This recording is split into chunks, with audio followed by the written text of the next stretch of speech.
Amém. Vamos lá. Então hoje vamos estudar o livro poético, né? E o primeiro livro poético é o livro de Iov. Iov é Jó, tá? Vamos lá. Na apostila, página 20. Primeiro livro poético, livro de Iov ou Jó. Sabe? Sim. Nome original, Iov, que em hebraico é Jó. E esse Iov, o seu significado é inimigo de Deus. Você vai ver que é inimigo de Deus. Você vai ver que dentro desse poema, que o livro de Jó é um livro poético, um poema, o protagonista, que é Jó, ele parece ali no momento como se fosse um inimigo de Deus. Assim, né? Você entende dentro do contexto da... Sim. Porque vai acontecer dois planos, o plano espiritual e o plano terrestre. O que acontece no plano espiritual, no plano terrestre, Jó não tem ciência, não tem conhecimento. Por isso que ele pensa, eu sou como um inimigo de Deus.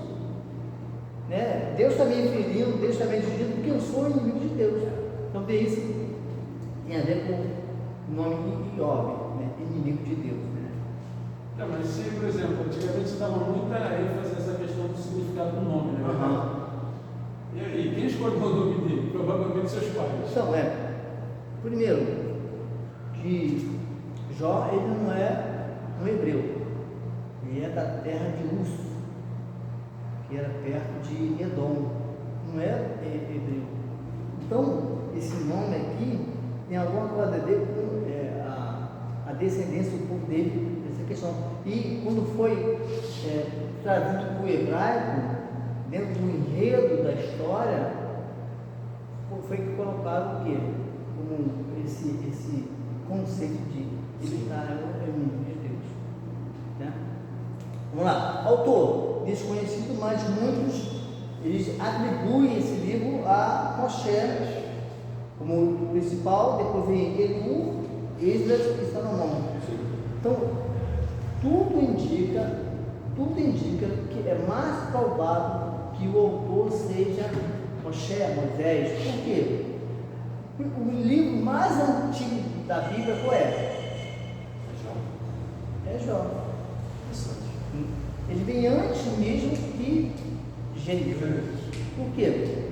Porque aí a história vai dizer que quando Moisés, ele mata os egípcios lá no Egito e foge do deserto midiano e passa 40 anos lá, nesse inteirinho ele passa, conhece Sífora, conhece ali Jetro, o filho dele, e quando está pastoreando as ovelhas de Jetro, todo pastor, quando ele chega no tempo, ele vê que a região está seca, não tem água, não tem alimento para o pasto, para o rebanho, ele vai para outros lugares longe. Então,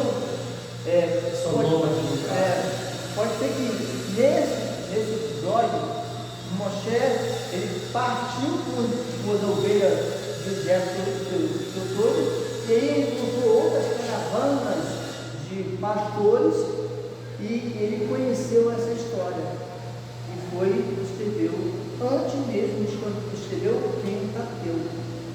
Por isso que Jó é o livro mais antigo da Bíblia. Já a nossa Bíblia, ela está em ordem ali, que vai dar uma coerência. Ela não está em ordem cronológica, mas é uma ordem que vai dar sequência à história. Gênesis, Êxodo, Levítico, Número, Deuteronômio, Josué, Juízes e assim vai. Sim, mesmo no original, assim no caso do hebraico, fica como Jó mesmo. Sim. Tá bom? Só uma pergunta sobre o texto. Essa contagem de anos, ela se dá de forma decrescente? Sim, vem do maior, no plano 3.000 e pouco, vai até chegar a zero, e vai ser, aí ele marca o zero, vai ter a divisão. Até o nascimento de Cristo. Antes de Cristo e depois de Cristo, ele vai marcar. Então é uma forma decrescente, depois passa a ser crescente. Porque antigamente havia, por exemplo, 500 anos antes de Cristo. imaginava que fosse mais próximo. Na realidade, 3.000 anos antes de Cristo é mais. Mas não é.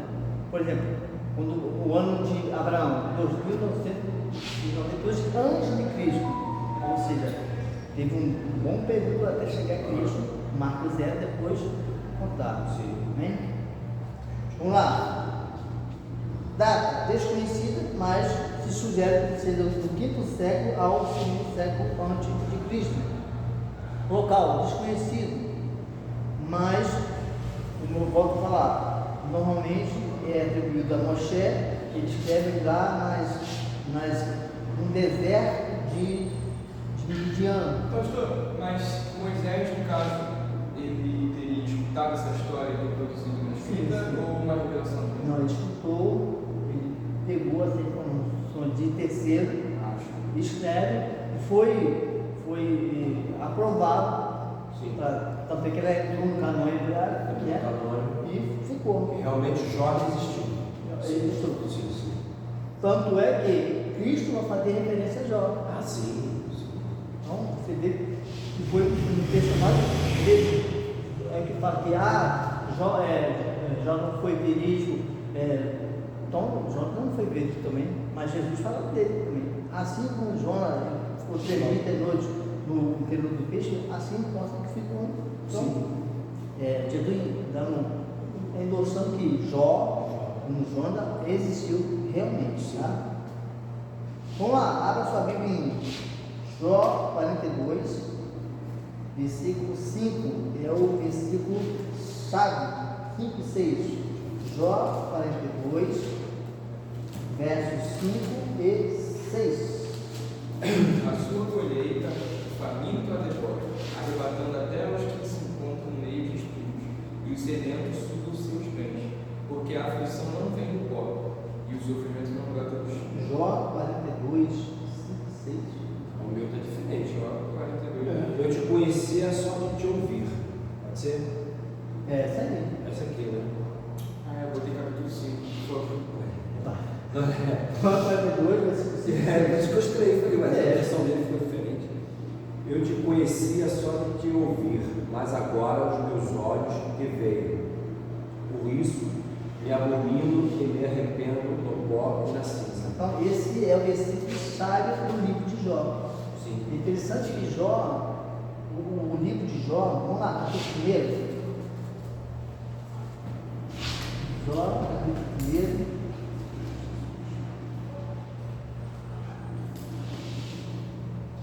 Esse livro de Jó é um livro poético, né? E tem que ser entendido dentro de uma classificação poética, mas você vê que ele vai estar escrito uma narrativa, onde o autor vai estar narrando um fato que aconteceu, tá bom? Olha só o fato que aconteceu. Jó capítulo 1. Havia um homem na terra de Uz, cujo nome era Jó. Aí ele vai dar as qualidades desse homem, que é chamado Jó. Este homem era íntegro, reto, temia Deus e se desviava do mal.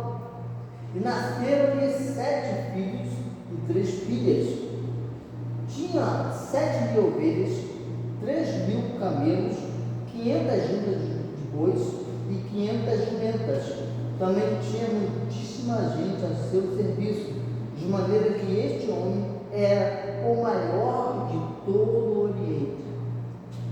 Está dizendo para o dia de hoje, que era hoje o homem mais rico que tem aqui, que a gente sabe aqui na atualidade. Os árabes. Não, tem outro. Tem Hoje, um Não, lá no Brasil. Não, do mundo todo. Mas tem o Bill Gates, tem.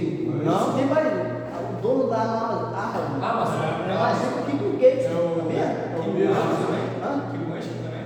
É? Eu acho que é o Jeff Bezos, né? É uma dizer, tem muito dinheiro. Então, Jó, ele era o homem mais rico do Oriente.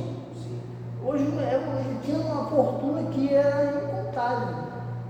Mas esse homem, ele era o quê? Íntegro, reto, temente a Deus, se desviava do mal, mesmo não sendo um hebreu. Eles tinham conhecimento do Deus Altíssimo. E esse Deus ele não conhecia de Ouvir mais, ouvir. Sempre ouvia. Eu li a história de Jó várias vezes, eu sempre achei que eles fossem hebreu. Não é hebreu, não. Eu também achei isso. Pela Pede- Pode repetir, pastor, de onde Uz era onde? Era uma região perto de Edom, Uz. Vamos lá.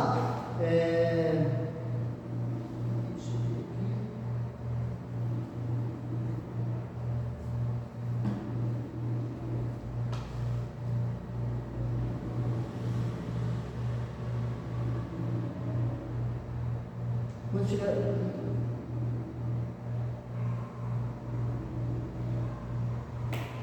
Quando chegar mais perto, eu vou dar o livro para você ver a região. Vamos lá. Uz é um S mesmo? Uze. Uz. Uma região perto de Edom. Frase-chave: por que o justo sofre? Personagem principal: Deus, Jó, Satanás, Elifaz, Bildade, Zofar e Eliú. O conteúdo do livro. O livro de Jó trata de uma questão muito importante. Por que sofre o justo, se Deus é um Deus de amor e misericórdia? Essa é uma questão de toda a humanidade. A gente pergunta por que os justos sofrem, né? Vamos lá. No decorrer dos capítulos, Jó vai perdendo os seus bens, a sua riqueza, filhos, e é atacado de uma doença terrível. Muitos historiadores falam que Jó teve elefantíase. Ele inchou e teve úlcera no corpo. Ele fala que ele teve ali elefantíase, né? Os 3 livros de Jó oferecem essencialmente a mesma resposta para o sofrimento de Jó. Todo o sofrimento se deve ao pecado. Essa é a mentalidade de todo o ambiente. Ou seja, uma pessoa que está sofrendo, está enferma, está padecendo, eles tinham um conceito que ele está sofrendo porque ele pecou. Ou os pais, né? Então, porque ele pecou. Como é que pode você ser um homem mais justo, mais reto, um homem que temia a Deus, que se desviava do mal? Como é que pode você estar sofrendo isso tudo? Ou seja, porque você pecou.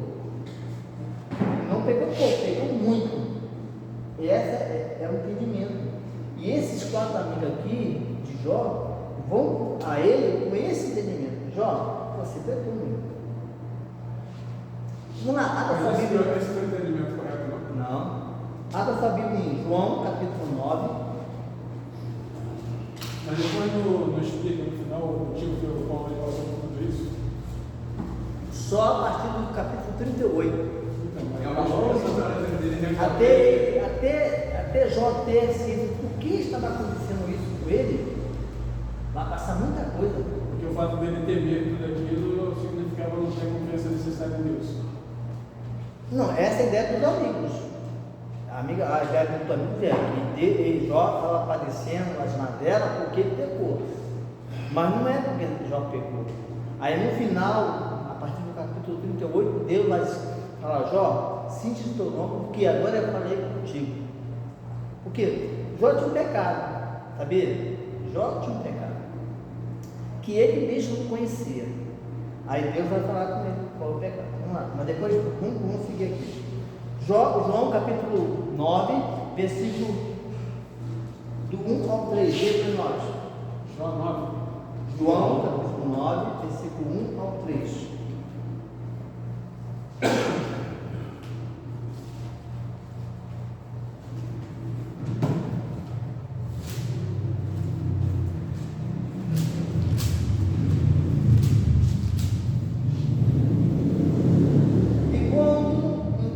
Jesus caminhava, viu um homem cego de nascença.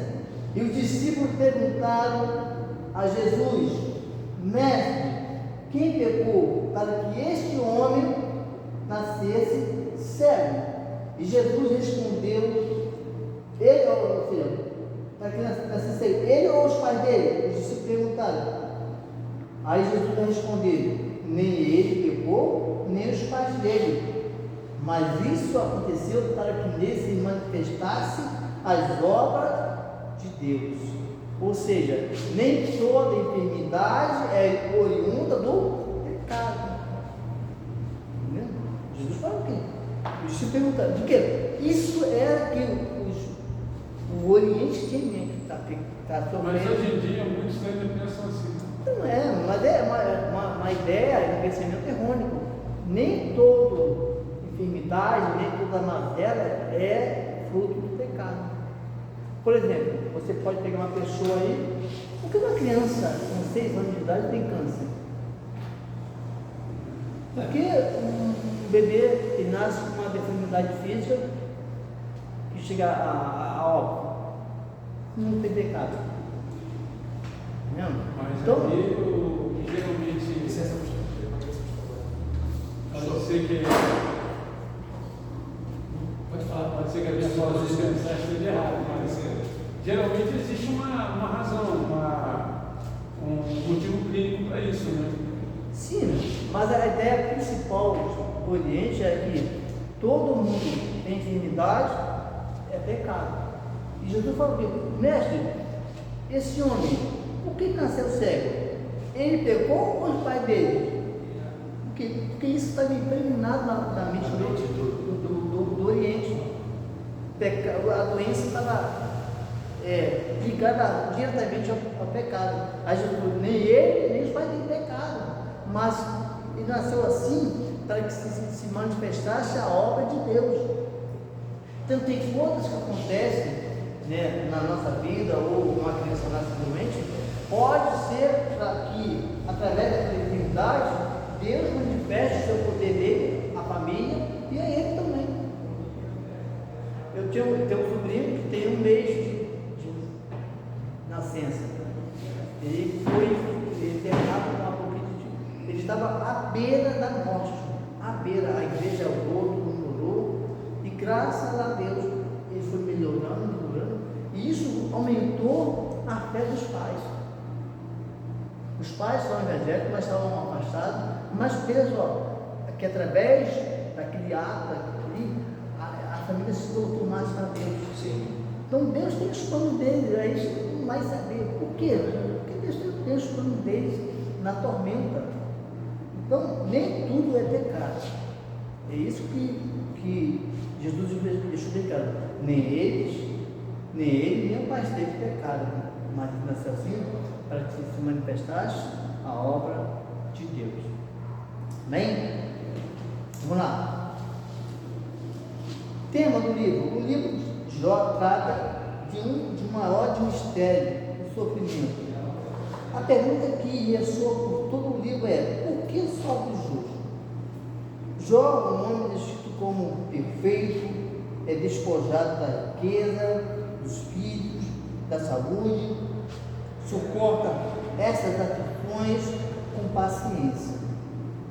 Vamos lá, abra sua Bíblia em Romanos capítulo 5, versículo 3. Romanos capítulo 5, versículo 3 ao 5. Pode ler? Pode ler. Do 3 ao 5. Romanos 5, versículo 3 ao 5. Romanos 3, capítulo 3, capítulo 1. Não, Romanos capítulo 5, versículo 3 ao 5. E não somente isso, mas também receberam milhões das próprias tribulações, além da ressurreição com perseverança, e a perseverança a experiência, e a experiência a experiência. Olha, a esperança não confunde, porque o amor de Deus é derramado no nosso coração, o Espírito Santo outorgado. Amém? Vê que uma coisa vai gerando outra. É isso que Paulo fala em Romanos. Então, a paciência de Jó, por isso que muitas pessoas têm que tomar cuidado quando vai orar. Aí, quando ora assim, Senhor, me dá paciência. O que vai gerar em você paciência? Lê o texto aqui. Lê para ler. Vamos lá, de novo. 3 ao 5. E não somente isto, mas também nos gloriamos nas próprias tribulações, sabendo que a tribulação produz perseverança, e a perseverança, experiência. Experiência, a esperança. Ora, a esperança não confunde, porque o amor de Deus derramado em nosso coração pelo Espírito Santo, que foi nos dado. Então, para mim ter paciência, você vai ter tribulação. Então, É melhor não pedir. você só vai ter paciência quando você for provado. Se tiver tribulação, aí você vai estar colocando em prática paciência. Entendeu? É no meio daquela luta que você vai ter paciência. Então, é por isso que o Tiago fala, pedis não receber, porque pedis mal. Então, tem que tomar cuidado com o que você está pedindo a Deus. Ah, Senhor, me dá paciência. Vamos tomar cuidado. Quando começou a acontecer. Mas é melhor ter sabedoria. Então, ter sabedoria, o que você vai pedir para Deus. Jó passou por Tem isso. que fazer igual Salomão, pede sabedoria. Jó passou por isso tudo. Imagina você passar por uma aprovação desse tamanho sem saber o motivo. Sem chegar ao fim, né? Não, aí, no finalzinho lá, então você vai saber por quê. Amigo, família, esposa, nega seu Deus, morre logo, foi o que ele ouviu da escolha dele. Então, ele perde tudo, perde estado, perde riqueza, tudo ele perde, mas uma coisa ele não perde: a confiança e a crença em Deus. E o texto vai falar que tudo isso, Jó não pecou com seus lábios. Então, é difícil, irmão. É difícil. Somente uma pessoa muito temente a Deus. Ele está passando por esse processo todo, sem saber o porquê. Ele pergunta, onde foi que eu errei? E começa a vasculhar ali a mente e não encontra uma resposta plausível. Eu fiz isso mesmo, não. Ele não fez nada, pelo contrário. O texto vai dizer que todas as vezes que os filhos dele se reuniam para fazer um banquete, ele tinha 7 filhos homens e 3 mulheres. Então, um banquete era feito na casa de um filho, do outro. Então, todos faziam um banquete. E o texto vai dizer que todos os filhos, quando terminava o banquete, o que já fazia? Fazia um holocausto. Fazia um sacrifício. E fala assim, vou fazer um sacrifício, porque pode ser que meu filho tenha pecado contra Deus no coração. Então, eu já vou remediar. Então, tu vê o temor de Jó. Ele era um chefe do lar, do clã, ele era um sacerdote do lar, ele tinha esse cuidado com Deus. Então, nesse cenário todo, vai entrar um indivíduo que vai colocar a prova. Vamos lá, depois a gente entra aqui. Mas é também com a morte dos filhos, da esposa, que eles aí todos se perderam, no caso, né? Eu não posso te afirmar que se perderam, porque o texto vai dizer que, no finalzinho, que Jó é tudo em dobro. Não, tá, mas então, ele vai ter outra esposa, outros filhos. Tá. Então, mas vamos lá, se ele ganhou em dobro, ele não perdeu. Não, eu falo a salvação daqueles filhos. Não, vai que. Então tá, vamos lá. O texto vai dizer que ele ganhou tudo em dobro no finalzinho. Tá? O texto não fala que a esposa de Jó abandonou ele. Nenhum momento. Então não posso afirmar que a esposa de Jó largou ele. Mas aí vamos dizer que ele ganhou tudo em dobro. Ele tinha 1000 cabeças de boi, ele ganhou 2000. Tinha 500 jumentas, ganhou 1000 jumentas. Tudo em dobro. Se ele tinha 10 filhos, ele vai ganhar quanto? Não, tudo bem. Não, Sim, vai ganhar 20. você vai ter. Mas o texto vai dizer que ele nasceu mais 10 filhos. Era para ser 20. Mas fala que ele ganhou tudo em dobro. Lógico, eu entendo que os 20 aqui estão tomando os 10 filhos anteriores, mais 10 que nasceu. Ou seja, é porque ele não perdeu os 10 filhos anteriores. Mesmo morrendo, eles morreram salvos. Fica subentendido a isso. Tudo é tudo, não é uma parte, é tudo. Entendeu? Fica subentendido que esses 10 filhos que nasceram, a ser somado, aí sim pode contar que ele ganhou tudo em dobro. É esse que a gente entra. Amém? Vamos lá. Jó não compreende a causa dessa calamidade, mas ele vai se resignar com o pensamento de que Deus envia aos homens tanto o mal como o bem, e que tem o direito de fazer com a sua criatura o que lhe aprover. Assim, pois todo homem deve aceitar o mal sem se queixar. Os amigos de Jó argumentam que, sendo o sofrimento resultado do pecado, e sendo Jó o homem mais aflito dos homens, deveria ele, Jó, ser o mais ímpio de todos os homens. Eu falei com você a mentalidade que eles tinham na época. Jó fica indignado e nega a acusação de ter cometido pecado, levando a sua negação até o ponto da autojustificação. E isso aqui é o pecado de Jó.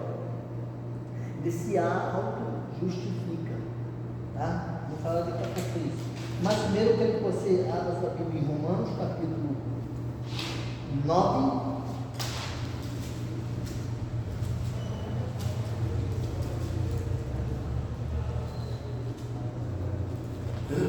Romanos, capítulo 9.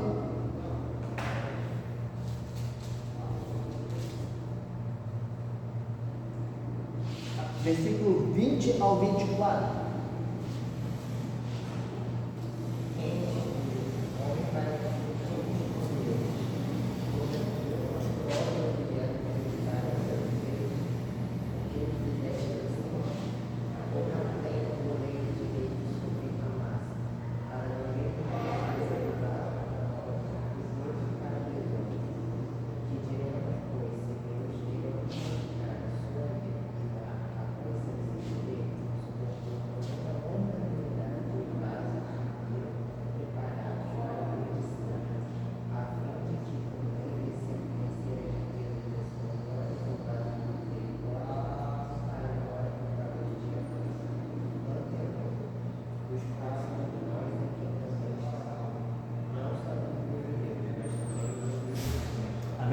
Então, Deus ele faz vaso de honra e vaso de desonra. Tá? Então, quem somos nós para nós questionarmos o que Deus fez, uns para perfeições e outros para salvação? O seu entendimento, por que existem os vasos de desonra? Então, é nessa questão aqui. Aqui tem que entender que quando Paulo, que eu pudesse observar os ruins e não cometer os mesmos atos? Paulo está escrevendo para os romanos, os judeus romanos que vivem em Roma. Então você tem que entender dentro da cultura dele, não nossa. Sim. Porque se você pegar para a nossa cultura, você vai fazer um anacronismo. Então está continuando o texto. Quando ele fala assim, quando ele cria vasos de honra e vasos de honra, o que você tem todas as pessoas que ouvem de Deus, pessoas que nós oramos, mas ele não se quebra ali para se arrepender. Porque o coração dele já tem essa tendência de não Ele foi criado para aquilo ali. Não adianta. Tá, mas eu só entendo por que existe isso. Porque Deus, na sua soberania, na sua presciência, ele sabia que aquela pessoa, ele não daria ouvido, pelo contrário, ele vai esclarecer. Porque uma pessoa que está 10, 15 anos dentro da igreja, uma hora toda ele, não quero mais saber de igreja não. Sai e se torna uma pessoa que é pior do que um ímpio. Não, eu entendi isso, mas Deus já sabendo de tudo, ele não poderia criar só vasos de honra? Mas aí seria Deus, não seria justo. Porque se ele fosse assim, por que ele permitiu que Adão pecou? Ele sabia que Adão ia pecar. É o chamado livre-arbítrio. Entendeu? Então é Deus que vai criar uma fábrica de robôs, de homens, que só fazem a coisa certa. Não, tem que ter o livre-arbítrio para escolher o bem ou o mal, fazer o certo ou o errado. Então, mas o pensamento de que essas pessoas existem para que as outras que foram para o outro pudessem observar a vida de um e outro. Não. Por que eu estou te perguntando isso? Porque, por exemplo, eu tenho a concepção, pode ser questão de errado, de que é muito mais fácil a gente aprender vendo os erros dos outros do que o nosso. Depende. Tem pessoas que veem o erro dos outros, porque o pai vai falar, ó, o insensato vê que ali vai ter um problema, mas mesmo assim ele passa pelo caminho. Não, mas é o que eu estou falando. Por exemplo, eu tenho essa concepção. Se eu estou vendo aqui uma situação errada, eu vou procurar e vou usar. Você, mas tem muitas pessoas que vê e quer passar. Tá entendendo? E aí é a questão do bom senso, do livre-arbítrio. Então, mas aí a minha dúvida é o seguinte: se é um pensamento correto ou não. Essas pessoas existem para isso, para nós nos nortearmos e fazer o caminho diferente do deles. Ou não tem nada a ver? Puder ver que você, tendo a mente de Cristo, sendo uma pessoa sensata, uma pessoa que tem uma visão, você vê que uma pessoa está cometendo uma coisa que é errada no seu trabalho. Você vê um amigo seu, um colega de trabalho, roubando. Aí o amigo do teu trabalho fala assim: ô irmão, assim, vai ficar entre a gente, tá? Eu vou te dar uma parte. Aí o que você vai fazer? Você, como cristão, serve a Deus, a sua mente vai falar. Mas se você não fosse cristão, porque tem muitas pessoas que não são cristãos, mas têm caráter. Não, exatamente, isso que eu ia falar. Eu não era cristão na época. Mas tem caráter. Sabe Por quê? disso. Por quê? Porque isso nasce, a tua criação, a tua tendência. Por exemplo, é universal. Quem ensinou que pecado, é errado matar? Esse conceito é universal. Todos os países sabem que é errado matar. Sim. Quem falou para o homem que nunca conheceu Deus, mas que é errado matar? Porque ele nasceu com isso. Consciência dele. A consciência interna dele, que Deus colocou. Então, essa consciência que está dentro de nós faz saber o que é certo, o que é errado. Mesmo quando você erra sem saber, você Isso aí. fica com a consciência. Você saber, adultério é errado? Oi? Adultério é errado? Sim. Mas tem muitas pessoas que estão no mundo, que têm esse entendimento, que sabem que é errado. Não são cristãos. Não, e tem muitos que não são cristãos e não praticam. Então ele A nasce, índole dele não participa da nasce com essa lei moral que dentro da gente. Então tem isso. Então essa questão de base de honra e base de honra é essa questão de você, uma pessoa simples, humilde, mas Deus vai te honrar, porque vai ter toda a criação, todos os propósitos de Deus, para que você seja uma pessoa que Deus vai poder te usar, poder glorificar o nome dele. Mas em contrapartida, tem outras pessoas que são filhos de papai e mamãe, moram em mansões, que são ladrões.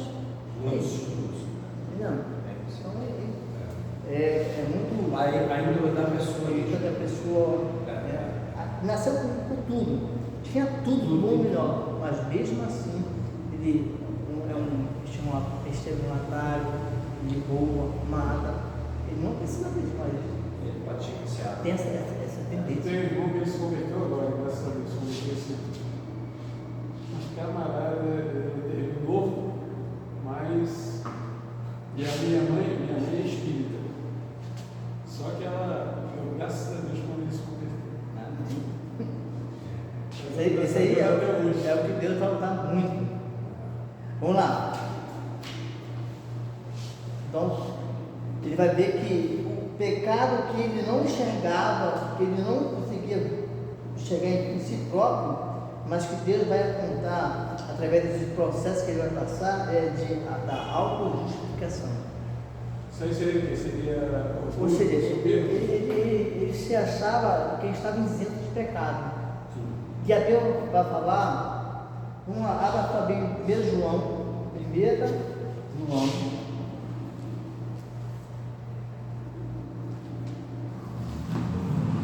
Primeira carta do apóstolo João, no capítulo 1, versículo 8 e 9.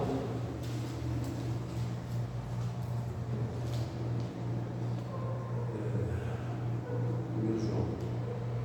Se dissermos que não temos pecado nenhum, a nós mesmos nos enganamos, e a verdade não está em nós.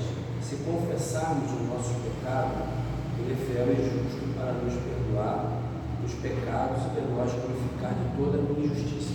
Bem? Então, se nós dissermos que não temos pecado, enganamos a nós mesmos. Então, Jó, na sua mente, ele se auto-justificava. Eu não tenho pecado. Está vendo? Todos nós pecamos através do pensamento, do ouvir, do falar, do fazer, do não fazer. Sempre, constantemente pecamos. É por isso que nós temos que sempre estar pedindo perdão a Deus, né, humilhando diante de Deus. E Jó não, Jó, ele, no seu entendimento, ele se auto-justificava. Então, assim, ele veio, vamos dizer assim, ele veio de uma família tão religiosa para se tornar isso que ele foi. Não posso dizer Pode que ser, ele veio de uma família religiosa, porque o texto não vai dizer isso para mim. Sim. Mas, você vai ver nos 42 capítulos de Jó, que em nenhum momento ele vai se falar assim, ó, se eu pequei, quando Davi peca, Senhor, pequei, contra ti somente pequei. Sim. Né? Em Jó, em nenhum momento ele fala, Senhor, se tem alguma coisa em mim, se eu tenho algum pecado, me perdoa. No momento, ele vai ter que arrumar uma desculpa para se defender. Ele está sempre com o quê? Um escudo se defendendo. E no momento ele, não, Senhor, então é a auto-justificação. Ele quer se auto-justificar, mas sabendo que ele não está ciente disso tudo. Faltou humildade aí. Mas falta de conhecimento. É conhecimento. Depois, lá no capítulo 8, ele vai falar assim, aí depois ele fala, eu te conhecia só de ouvir, agora meus olhos te veem. Ele tem esse conhecimento. Tanto é que os amigos dele lá, os 4 amigos dele, só vão ser perdoados se Jó orar por ele. Porque Jó tem, eu sou, pode sim, ele reconhece. Deus mostra que ele tinha esse pecado oculto nele, então ele reconhece esse pecado e depois vai ser um agente de bênção para outras pessoas. E os 3 amigos deles foram erraram na colocação que eles fizeram. Os amigos deles, no contexto histórico, estavam certos, porque esse fermento era geral tudo. Está pecando, está sofrendo porque pecou, como eu falei com vocês. Então eles vieram e falaram, Jó, você pecou, porque não pode um homem reto, íntegro, se desviar do mal, teme de Deus, sofrer tudo isso que você está sofrendo sem ter pecado. Porque isso era o pensamento da época. Estavam errados, eles estavam certos nos seus momentos, mas eles não foram o quê? Eles não tiveram pena, passividade, pensar. Tanto é que Deus vai falar para vocês vão pedir perdão a Deus, pedindo perdão, e assim, vão pedir que Jó ore por vocês, porque vocês não falaram de mim o que é reto, como falou Jó. Jó, mesmo não sabendo, ele falou que era reto de mim, mas vocês falaram o que não sabiam. É nesse contexto que eu vou falar que Jó precisa orar por vocês, para que vocês sejam abençoados. Amém? Vamos lá, abra sobre 1 Coríntios, capítulo 5.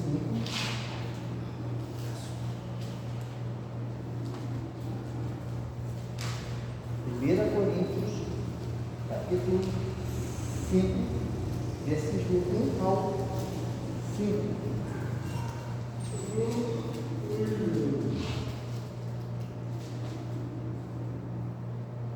Geralmente se ouve que há entre vós fornicação, e fornicação tal, que nem ainda entre os gentios, como é haver quem abuse da mulher de seu pai.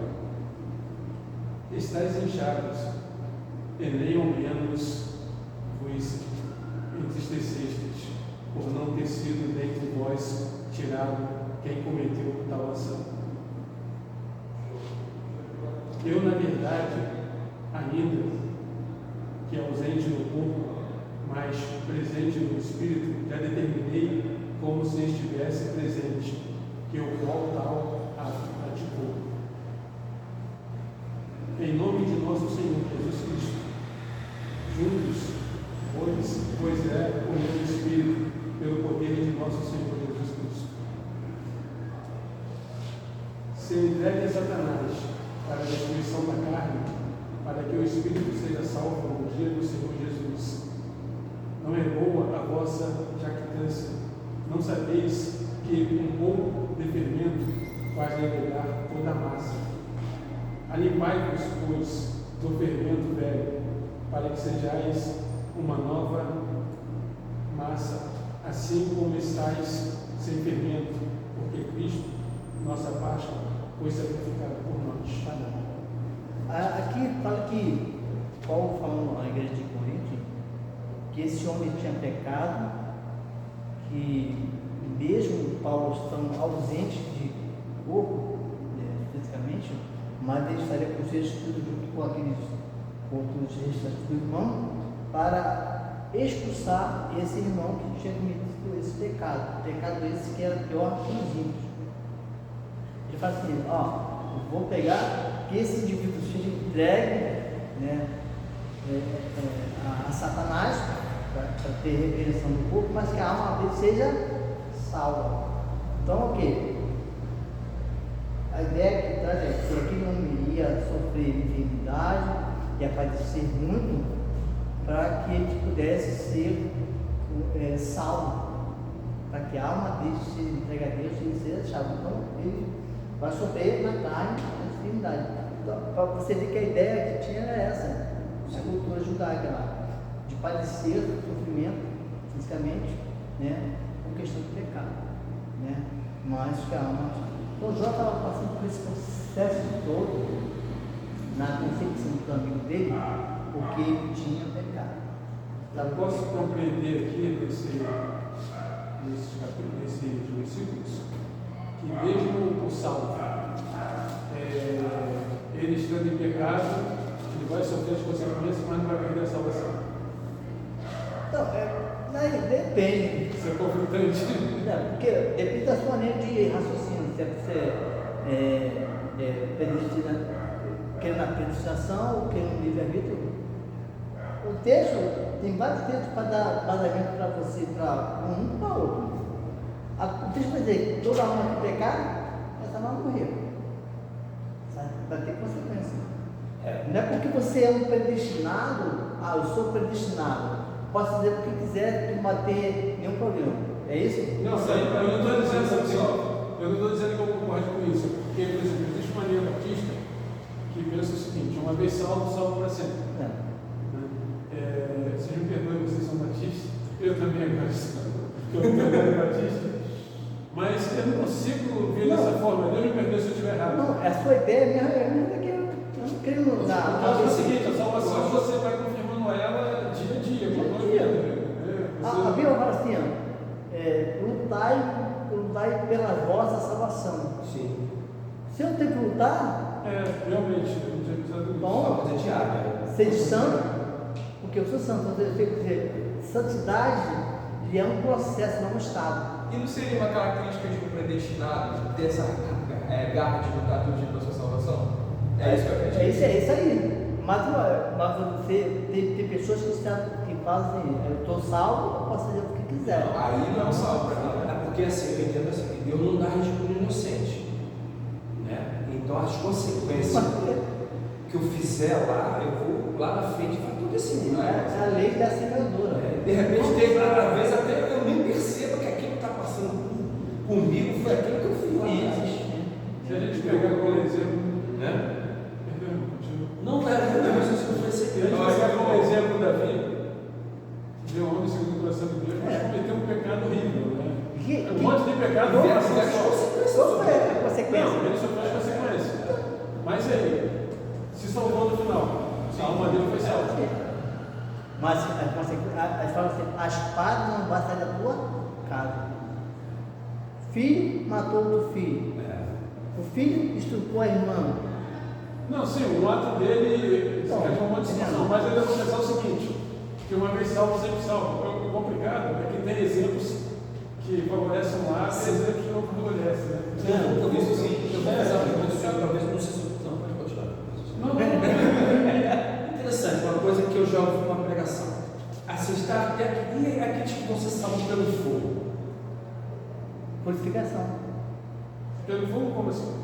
Então, você tem que entender esse texto, esse versículo dentro do contexto Sim. do capítulo. Então, o texto vai dizer o quê? Aí tem que, eu não me lembro de cabeça, né? Eu sei, eu até aqui também não me lembro. Então, a purificação. Ali, fala na questão da provação, quando você vai purificar o ouro, como é que é o processo de fogo? Então, vai purificar. Quanto mais quente a provação, a luta, mais puro ele vai ficar. Então, às vezes, a pessoa passa por esse processo de purificação, de lutas, de deserto, para estar mais puro, para estar mais perto de Deus. Então, dentro desse processo. Então, esse processo vai passar pelo deserto. Isso aí. Isso aí para mim é conflitante com o seguinte, eu me converti ouvindo louvor. Fica aí pensando, mas como que é isso? Mas acontece. Acontece. Eu acredito. Acontece. Se não for baseado na palavra. Hoje, hoje, Não, eu acredito, eu também sou acredito. hoje, onde era para mim eu estar hoje em dia? Não. Ou estar morto, ou estar como gerente de boca de fundo. Sim. Fui criado no entender, no meio da vaidade. Entendeu? Os meus amigos, a maioria morreram, alguns ou outros se salvaram, outros estão lá no movimento. Então eu tinha tudo para dar errado. Sim. Eu era espírita, eu era gano, em termos de banda, então eu tinha tudo. Eu dava 2 guias usando no corpo, ia. Mas Deus, pela sua graça e misericórdia, me deixou lá no lamaçal. É o que Deus tirou-me do charco do lamaçal e me colocou na rocha firme. Então, o que eu era, para que eu sou glorifico o Senhor. Amém. Depois disso, depois de estar morto, eu tinha um ABC dirigindo. Mas Deus, com a sua graça, misericórdia, não, você não vai lá não, fica mais lá, fica lá um pouquinho, ainda tem muito trabalho com você. Eu estava com a metade do meu corpo tudo paralisado, ficava em cima de uma cama. E estava entrando em depressão, falei assim, eu não quero ficar, se for ficar em cima da cama, eu preciso morrer.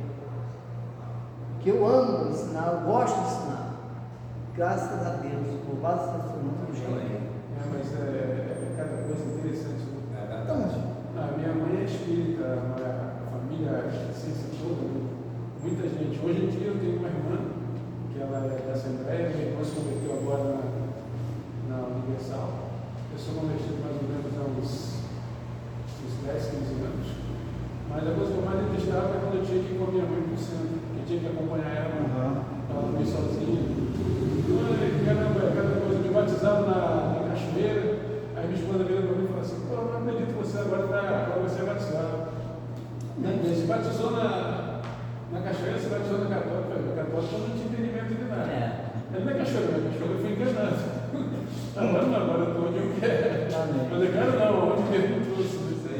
isso é o desígnio de Deus. Mas se a gente olhar para trás, é difícil de imaginar que é complicado. Amém? Então aí, nós fechamos o livro de Jó. Vamos lá, vamos para o próximo. O próximo, em hebraico é Salmos. ter e lim. Pastor, só uma coisa rapidinho. Eu posso entender essa autojustiça de Jó como uma arrogância da parte dele. Pode sim, eu não posso dizer que não, mas ele, assim, ele não tinha a humildade de reconhecer que. Falta de humildade, né? A humildade de reconhecer que ele não era 100% perfeito. Ele tinha dessa autojustificação, uma pessoa que se autojustifica. Então, ele está acima de todos. Não admite que esteja errado. Então, já não tinha o Novo Testamento, mas nós temos o Novo Testamento que diz: quem disser que não tem pecado é mentiroso. Então, hoje nós sabemos que não existe um homem 100% perfeito. Todos nós Mas a dele era pela falta de conhecimento. Amém? Livro de Salmos, nome original, Terlim. Em hebraico é Terlim, em grego é Psalmoi. Psalmoi.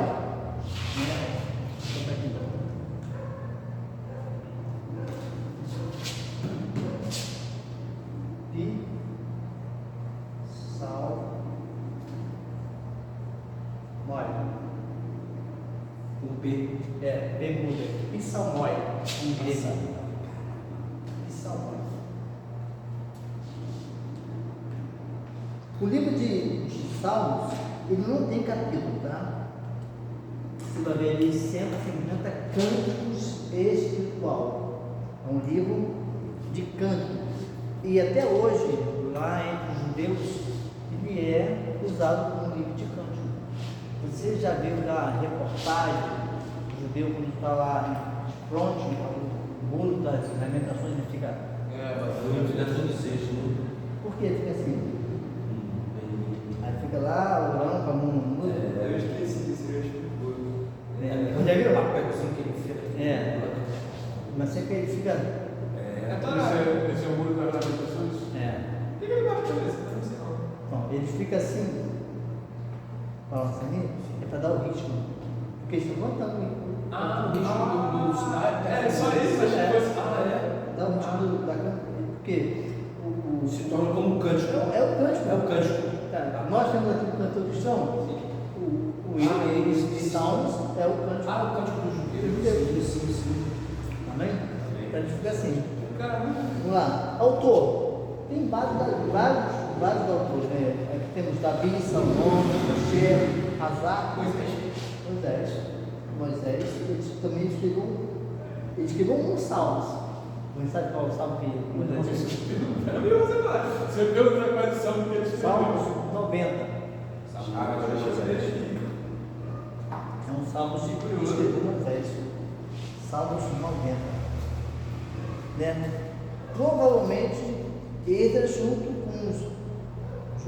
juntou esses livros e classificou os salmos em ordem temática.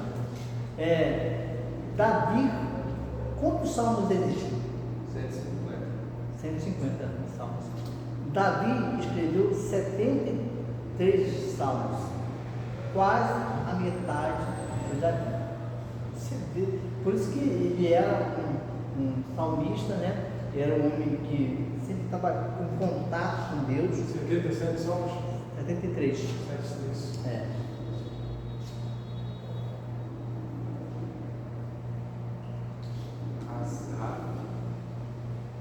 E os outros, Salomão, Asaf, não foi.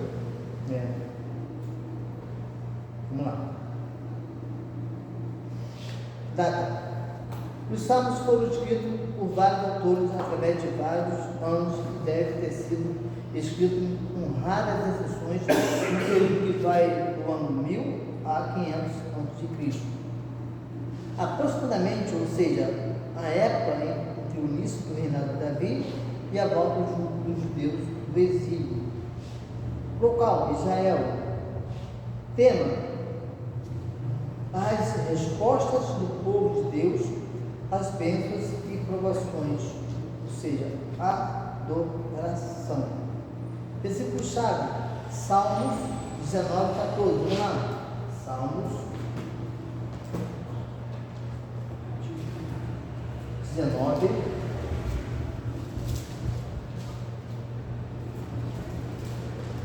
As palavras dos meus lábios e o meditar do meu coração sejam agradáveis na tua presença, Senhor, com a chaminha redentor.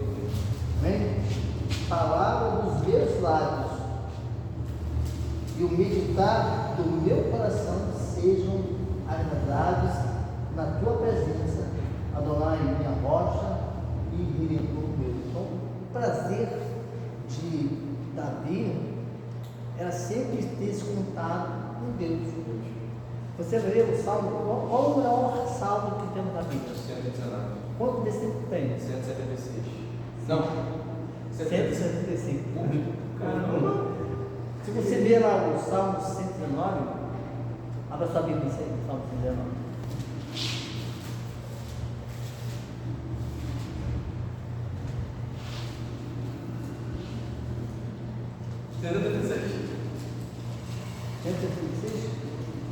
É, tô vendo isso.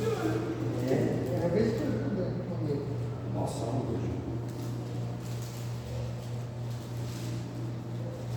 Isso aí, errei. Abriu? Sim. O que vocês reparam aí de diferente? O que parece? Ele é dividido em nomes, né? Que nome? Bet, Gibeon, Então, eles estão Dalet. divididos em letras do alfabeto hebraico. Cada letra tem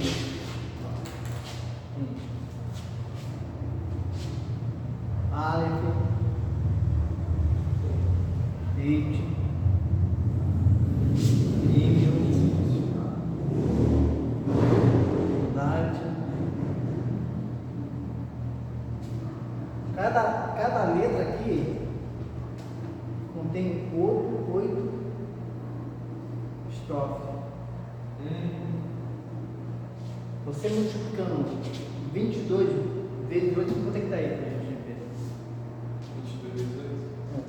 Aqui dá 176. Quanto é que dá? Terceira, quanto é? Eu tenho que dar o total, né? 176. Hã? Tem que dar o 176. Então, Não, se cada uma tem 8, tem que dar 176. pra você ver que judeus eles não fazem nada à toa. Então, cada letra tem uma estrofe de 8 estrofes, cada letra. Mas Vai aqui dar aqui está todo o alfabeto. o alfabeto hebraico. Está todo o alfabeto. É, 22 consoantes. Amém? Caramba. Vamos lá. Falta de conhecimento aqui. Frase-chave: o hinário de Israel. Conteúdo: os salmos são divididos em 5 livros. Tem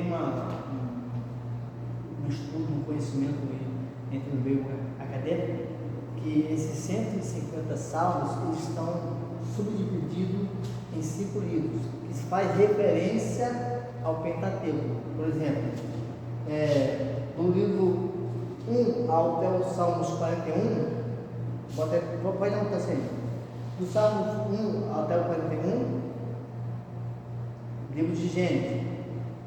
Calma aí.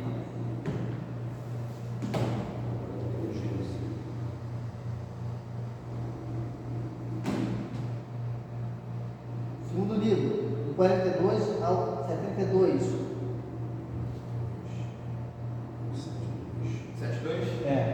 Livro de Êxodo.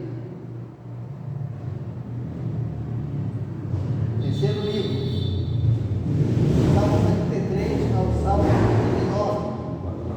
153 não. Salmos 73 até o 89. Corresponde ao livro de Levítico. Quarto, dos Salmos 90 até o Salmo 106. Corresponde ao livro de Números.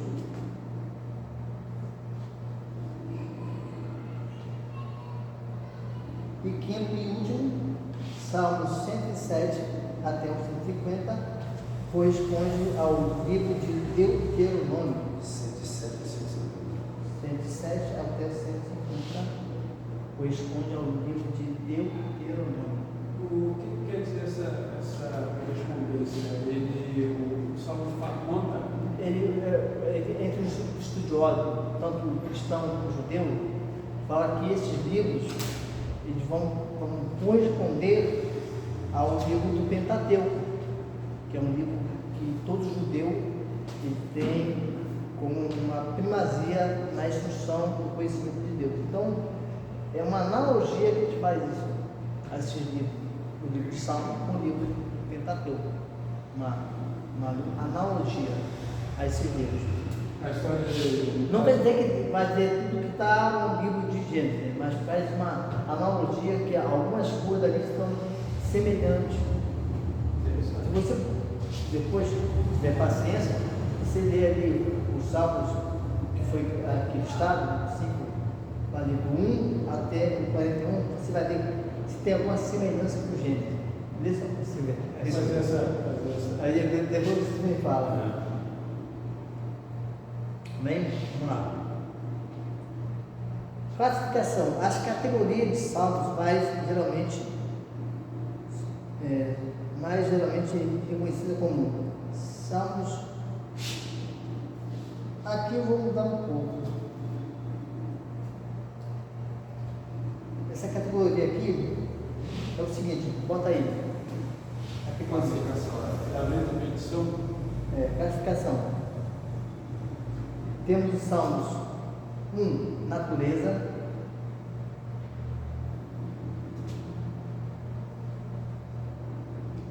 Pode virar a página. Aqui, aqui, ó. Tem? Tem não, né? Tem não. Ela tem o verso também na Vamos lá. O que você falou? Salmo. Classificação dos salmos.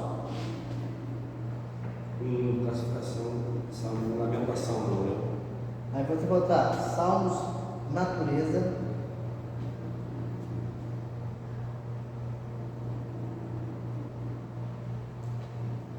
Dois, salmos históricos ou nacionais. Histórico ou nacionais. Nacionais ou nacionais? Nacionais. Nacionais? É. Salmos didáticos.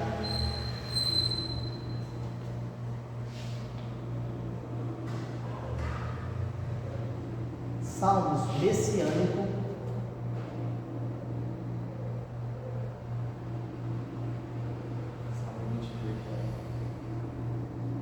E salmos precatórios.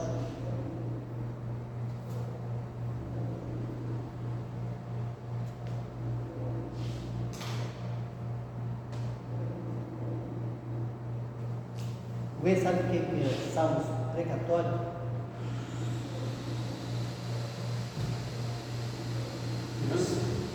Precatório é um salmo que você vai ver, quando Davi fala assim: Senhor, que o Senhor pegue a cabeça dos filhos deles e bata na rocha.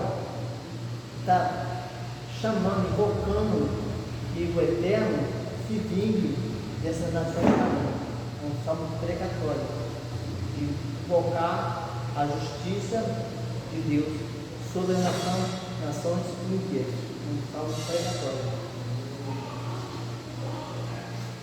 Amém? Vamos lá. Tema: o livro de Salmos é uma coleção de poesia hebraica inspirada que mostra a adoração e descreve as experiências espirituais do povo judeu.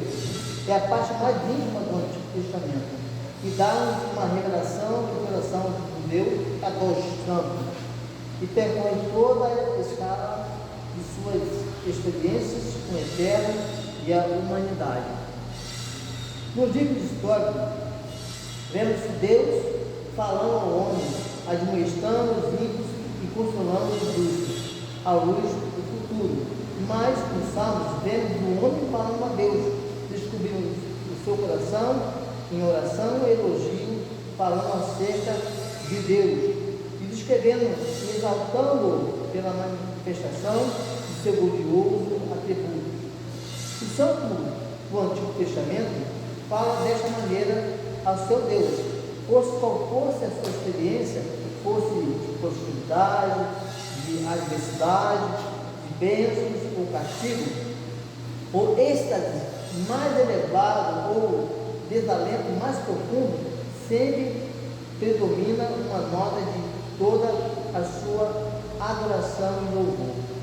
Crente do Antigo Testamento pode louvar a Deus em todas as circunstâncias, porque a fidelidade divina do passado é uma garantia da sua fidelidade no futuro. Essa comparação do passado e do futuro foi também o que ocasionou a introdução dos elementos proféticos dos Salmos. Porque os escribas e profetas, vendo o fracasso do reino e dos reis terrestres de Israel, prorrompeu em palavras inspiradas acerca do reino glorioso e eterno e de seu glorioso rei, o Machia, o Messias. Podemos resumir desta maneira o tema dos Salmos. Deus deve ser louvado em todas as circunstâncias da vida, isto por causa da sua fidelidade no passado, que é uma garantia da sua fidelidade no presente. Ou seja, não por aquilo que ele nos oferece, mas por aquilo que ele é. E deve ser adorado, louvado pelo aquilo que ele é, não pelo aquilo que ele nos dá, pelo aquilo que ele nos proporciona. E é esse conceito que Deus tinha em mente. Passando por luta, por adversidade, estamos em vitórias, estamos tristes, estamos alegres, independente das circunstâncias que eles viviam, eles tinham sempre uma palavra de louvor e gratidão a Deus. E essa deve ser o nosso pensamento, sempre louvar a Deus, em qualquer circunstância. Porque tem muitas pessoas que só pensam em louvar a Deus, tudo vai bem. Tudo a conta está, o dinheiro na conta, a dispensa está abastecida, todos estão com saúde, mas quando isso falta, a gente vai deixar de louvar a Deus? Não. É por isso que o Salmo 23 vai também falar: o Senhor é o meu pastor. Aí fala na tradução portuguesa: o Senhor é meu pastor e não me faltará. E a tradução certa é: o Senhor é o meu pastor e o Senhor não me faltará. Pode faltar tudo, menos o Senhor. É interessante que a tradução que colocam é justamente essa coisa: o Senhor é meu pastor e nada me faltará. Nada no sentido material. Dá para entender isso, né? Mas não é no sentido material. É no sentido Pode faltar espiritual. tudo, pode faltar tudo. Não pode faltar bem na minha presença. Alimento, mas não pode faltar a sua presença Na minha vida. Por isso que Davi ora lá no Salmo 51: não me tires da tua presença, nem afaste de mim o teu espírito. E olhando o contexto, realmente o Senhor não faltará, porque Davi ficava o maior tempo sozinho, né? Fora de casa. Não é um desafio material. Então é isso. Por que então não colocaram a escrita certa? Foi O Senhor é meu pastor, nada me a faltará. tradução. Então a minha tradução está errada? Não, a minha também. Não que esteja errada, Mesmo sentido. não que esteja errada, mas a tradução do hebraico, ela te dá uma visão maior. Está entendendo? Pode ser que o tradutor João Ferreira de Almeida, na época, não tinha essa revelação completa, diferente do judeu. Porque você pegando a Bíblia hebraica, a tradução vem assim: Roé Adonai, ou seja, o Senhor é o meu pastor e o Senhor não me faltará. É diferente de uma tradução de português. E existe alguma tradução que seja fiel A hebraica. Não, mas hebraica é mais na minha língua. A questão tem algumas traduções que chega pouco perto do original. Tem traduções que chegam um pouco perto. Não vem literalmente igual ao hebraico, mas chega perto. Para aprender a original tem que. É bom você aprender a ler no original. Uma coisa é você ler com a lente dos olhos de outra pessoa, outra coisa é você ler com seus próprios. Não é, por isso eu estou falando, eu tenho que aprender hebraico para poder. Eu tive que aprender hebraico para as coisas, né? Sim. O senhor lê tudo em hebraico? Algumas coisas. Interessante a pergunta do João. Vamos lá.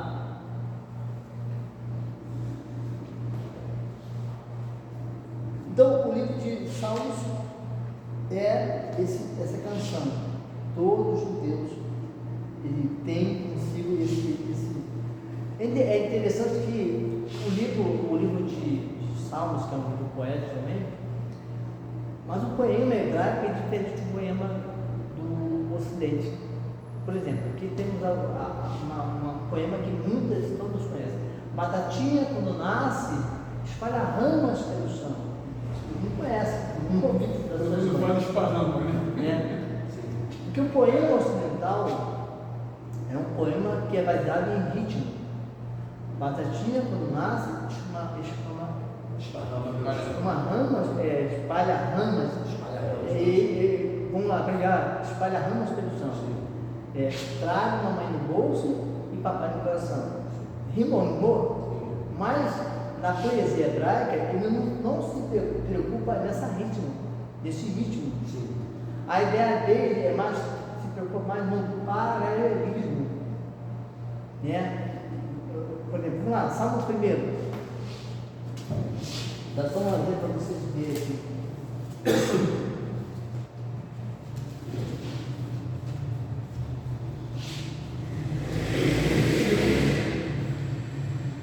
Salmo 1.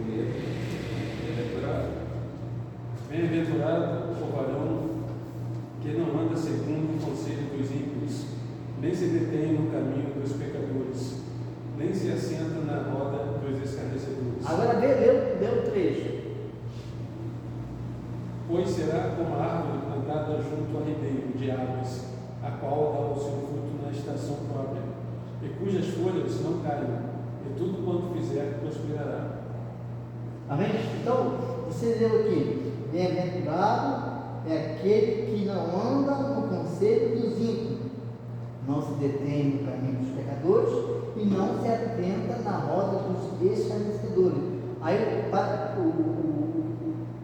poema hebraico é paralelismo, sinônimo, aqui. Então vai para o 3, ele vai ser o quê? A consequência desse nome que não anda na roda dos escarnecedores, não se detém no caminho dos pecadores, a consequência é que ele será como uma árvore plantada na beira do riacho. Sim. Está vendo? Que o terceiro versículo ele vai complementar ali o primeiro. Sim. Então é um paralelismo. Tá? Então é nesse sentido que o poema hebraico é escrito. Temos o paralelismo sinônimo, sintético, antitético, o climático. Então você vai ter essa questão da diferença do poema hebraico e do poema ocidental. Então seria uma ação e um efeito. Sim, mas você vai ver, o antitético é contrário ao primeiro versículo. Então, por nós estar estudando síntese do Antigo Testamento, a gente não pode entrar em tanta profundidade. Então, essa é a diferença do poema hebraico, oriental, poema ocidental.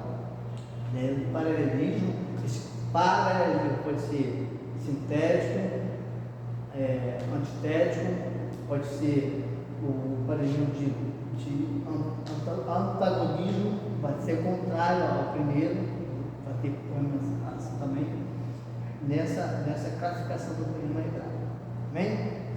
Vamos lá. Esboço. Aí é o que eu falei para vocês lá no primeiro livro. Segundo vai estudar de devocionais, grupos litúrgicos, grupos anônimos e salmos escritos mais tarde. Existem salmos que não têm autoria. Isso são chamados salmos órfãos, tá? Porque não tem autor. Você vai ver, algumas Bíblias têm isso que eu vou falar para vocês. Os salmos são colocados como cabeçalho. Esse salmo está destinado a quem? Ao cântico, ao mestre de cântico. Às vezes assim, qual instrumento? Ao instrumento de corda, ao instrumento de sopro. É um cabeçalho que vem ali em algumas Bíblias, dizendo esse salmo. Sim. Esse salmo de Davi para o mestre de canto. Às vezes vem Asaf, Agu. Esse salmo ele tem que ser entoado com um instrumento de corda, com um instrumento de sopro. Está entendendo? Esse salmo foi escrito no contexto, às vezes, quando o Eteu matou ali Saul, é o chamado cabeçalho do salmo. Né? Em algumas Bíblias vem, em outras não vem.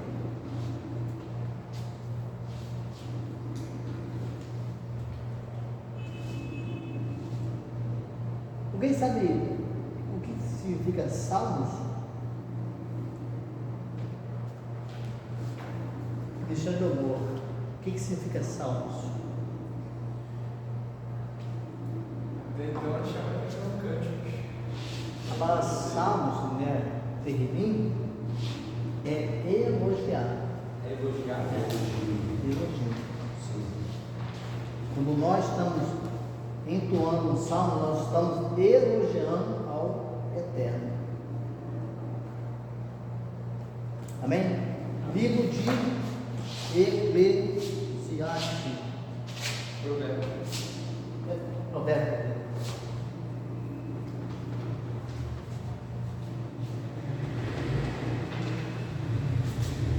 O livro de Provérbios é escrito assim. Livro de Mishlei.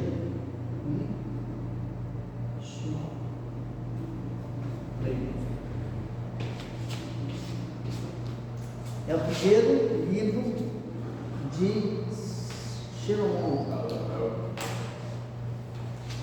Alguns estudiosos falam que esse foi o primeiro livro de Salomão. Quando iniciou o seu reinado, ele escreve-se, né? Ele está ali no auge do seu reinado, da sua juventude, do seu conhecimento, né, de Deus, né? Que ele era um homem mais sábio dentro do contexto da sua época. Isso seria Salomão? Oi? Isso seria Salomão? Não, Mishlei é provérbio. Mishlei significa Provérbios. é. Mishlei.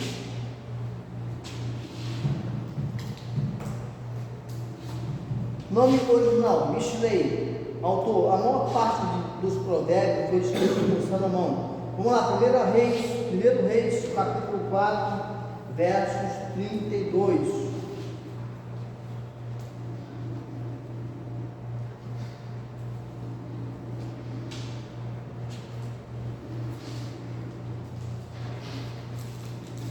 Colocou as 3.000 provérbios, e os seus cânticos foram 1.005. Então, ele escreveu 3.000 provérbios e 1.005 cânticos. Seus salmos. Tá? Esses cânticos são salmos. Não, detalhes. Tá. O responsável pelo capítulo 30 é o rei Lemuel, no capítulo 31. Compartilha as instruções de sua mãe. Parece que Ezequias escolheu um comitê e organizou os provérbios num só volume. Isso teria acontecido cerca de no ano 700 a.C. Possivelmente Isaías e Miqueias faziam parte desse grupo. Data de 1000 a 700 a.C. Local Israel. Versículo-chave. Vamos lá. Provérbios capítulo 1, versículo 7. Provérbios capítulo 1.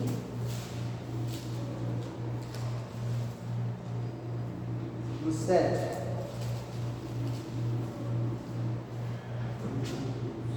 O temor de Adonai, do Senhor, é o princípio do saber, mas o insensato despreza a sabedoria e o ensino. Capítulo 9, versículo 10. O temor de Adonai é o princípio da sabedoria. Conhecer o santo é ter o entendimento. Então, você vai ver que o livro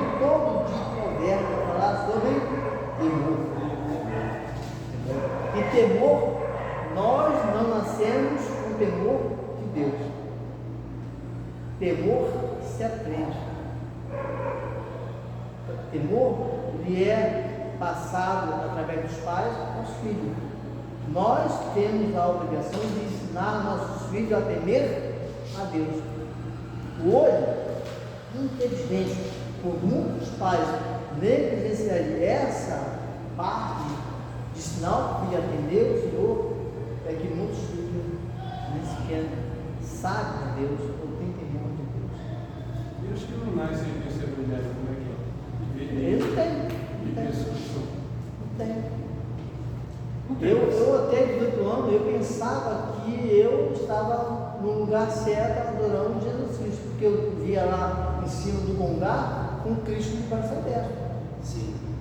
Até que um dia Deus me achou e eu vim saber, conhecer e fui ensinado. Aí eu fui saber que aquilo ali não era Jesus Cristo. Entendeu? Então, é questão de ensinar. Agora faz sentido, eles acham que por exemplo, como que o convertido de Abel vai ensinar os seus filhos? Como? Então, Seus filhos, por exemplo, ensina a criança onde a amiga ela deve andar que ela não vai se afastar, tranquilo. A criança você ensina, a menina é mais fácil. então, às vezes nós não precisamos de Bíblia para ensinar. Nós ensinamos nossa vida, nossa vida.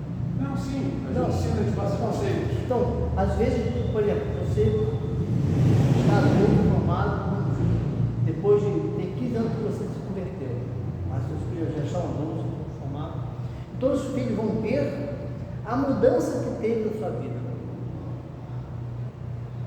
Tudo que você fazia não faz mais, porque agora você teve um ponto crítico. As coisas velhas, os passadeiros, tudo fez, então para começar a ver meu pai me via, meu pai saía, meu pai falava palavras chulas, mas meu pai não faz isso. Você está pregando, mesmo sem você falar o que quer, sua vida. E um dia, Deus vai falando sempre, é a marreta esmiçando a rocha. Você está pregando sem palavra. É que vai usar a frase de São Francisco, pregue. Se necessário, usar as palavras. Porque a vida é que nós somos a carta viva escrita pela mão de Deus. A mudança de vida, É né? uma mudança de vida. Tira mais uma dúvida ali. E quando essas mudanças elas não são tão evidentes? Por exemplo, vou usar um exemplo. Eu me converti ouvindo música, mas assim não houve mudanças. Eu entendo que quando o camarada ele vive uma vida desregrada e quando ele se converte, a mudança é mais evidente. Sim. Quando você já está próximo, você só dá um passo de se converter, as pessoas não vão ver tantas mudanças assim. Eu, por exemplo, minha esposa não me convertido, e nem meu filho, graças a Deus já é.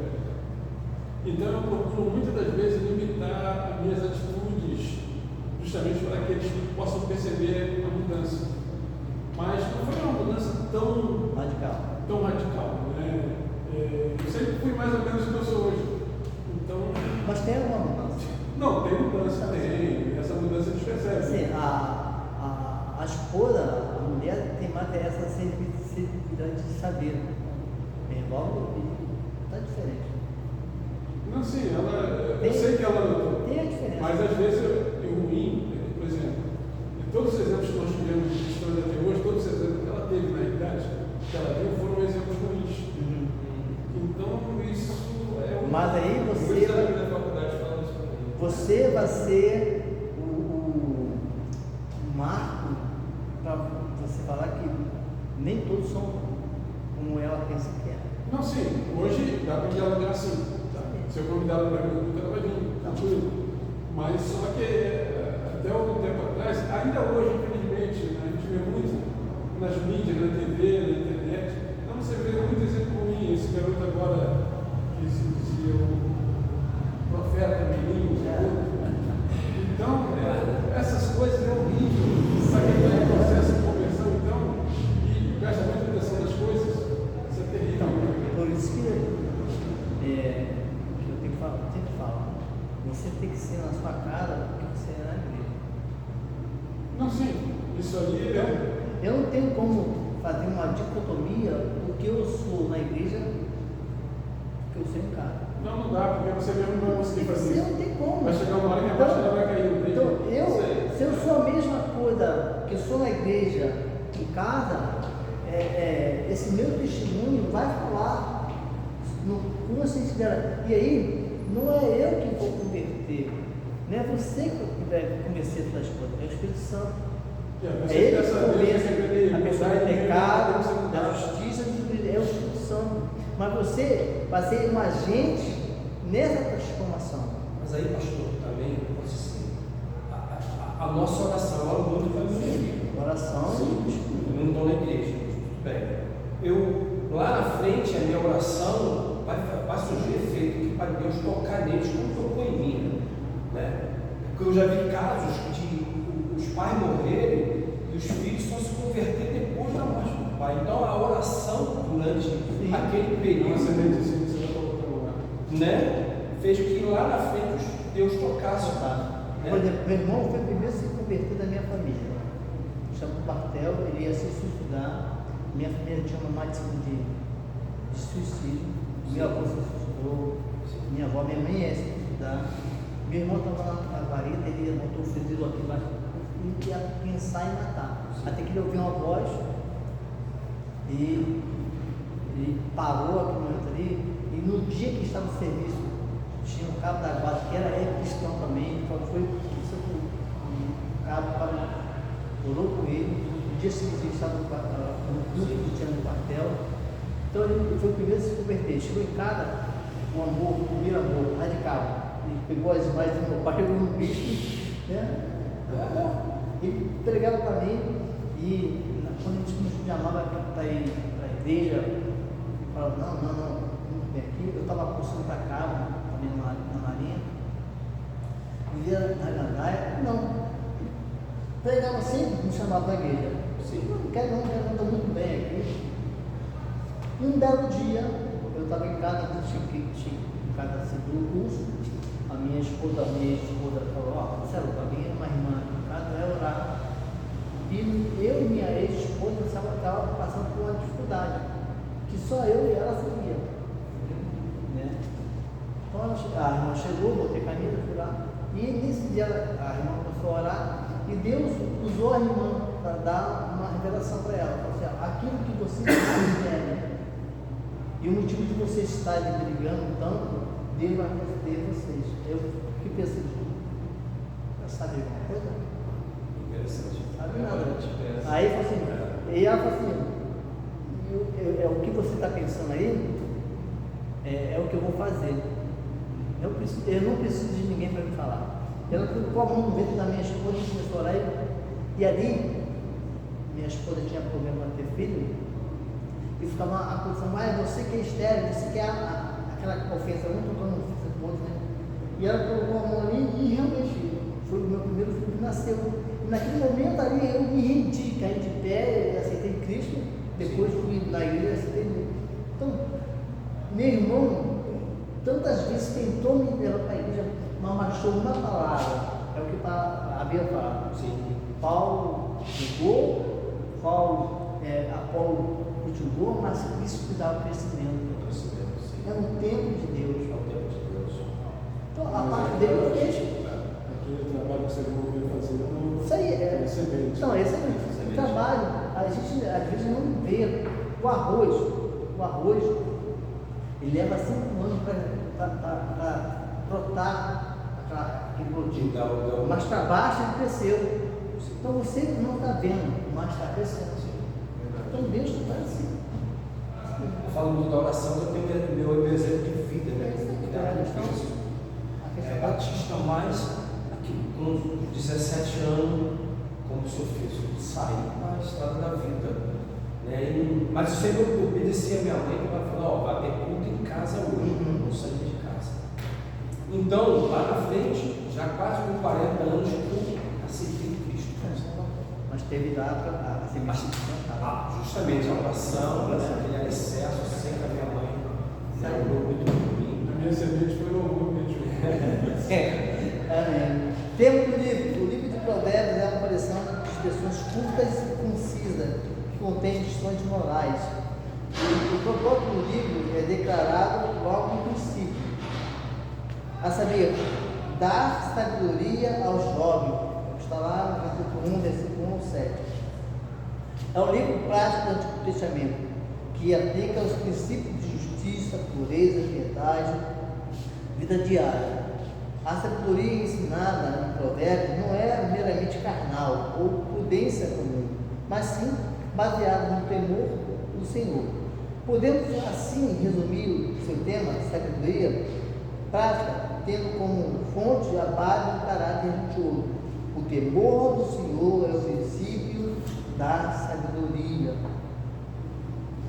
Então, essa sabedoria que ensina em Provérbios, nos 31 capítulos que tem em Provérbios, nós podemos ler um cada dia.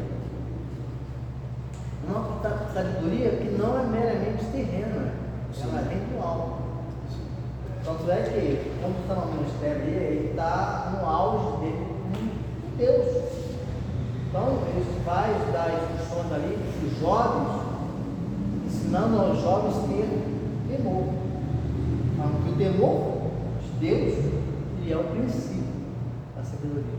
Então, eu, para ser uma pessoa sábia, a palavra sabedoria em hebraico é Hokman, né? Uma sabedoria que vem do alto, não humana, carnal, que é terreno.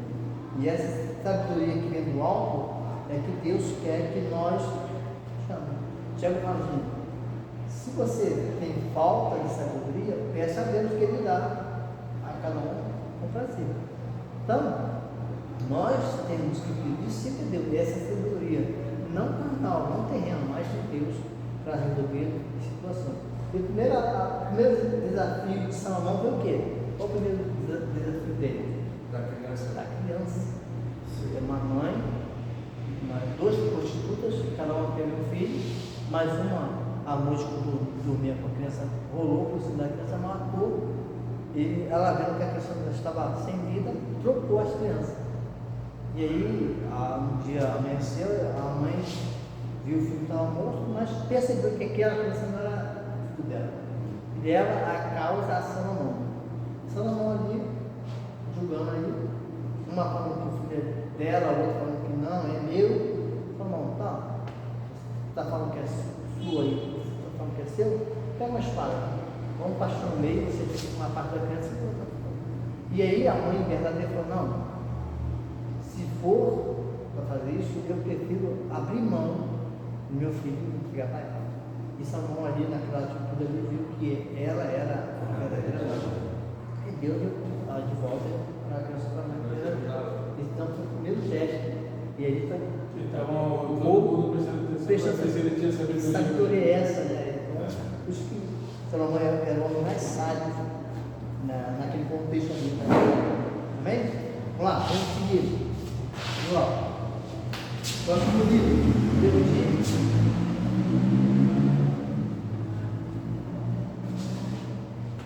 Tudo é vaidade.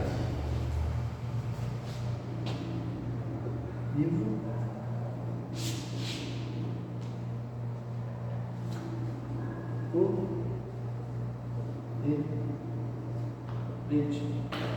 Correlete.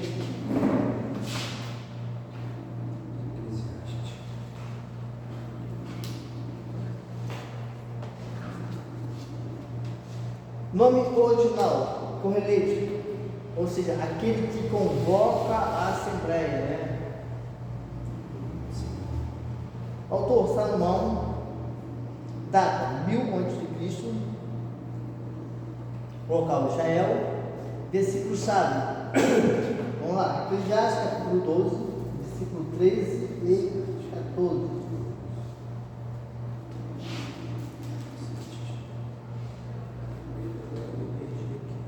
Eclesiastes capítulo 12, versículo 13 e 14.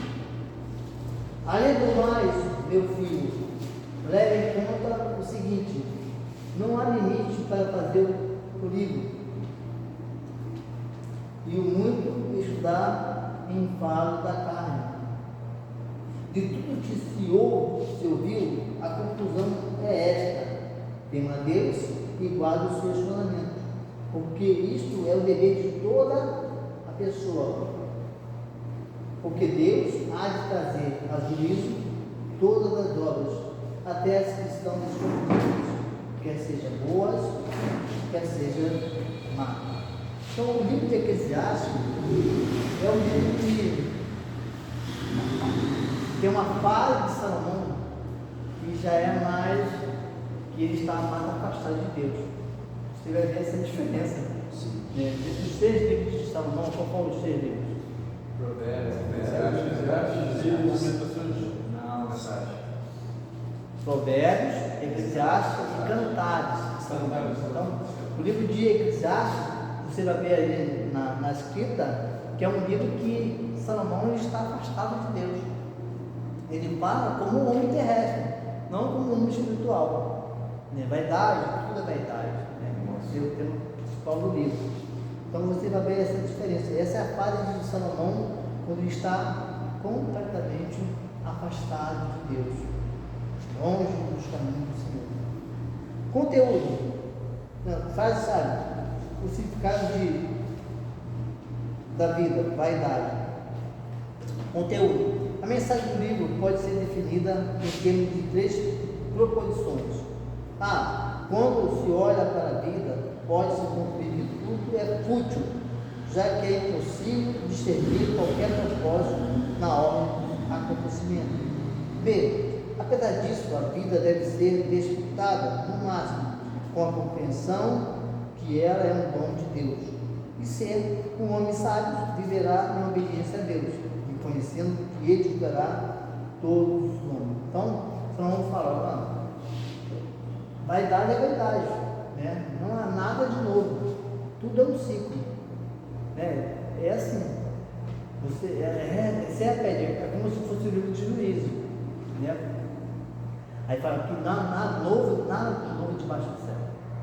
Uma coisa que aconteceu agora, por exemplo, as marmotas.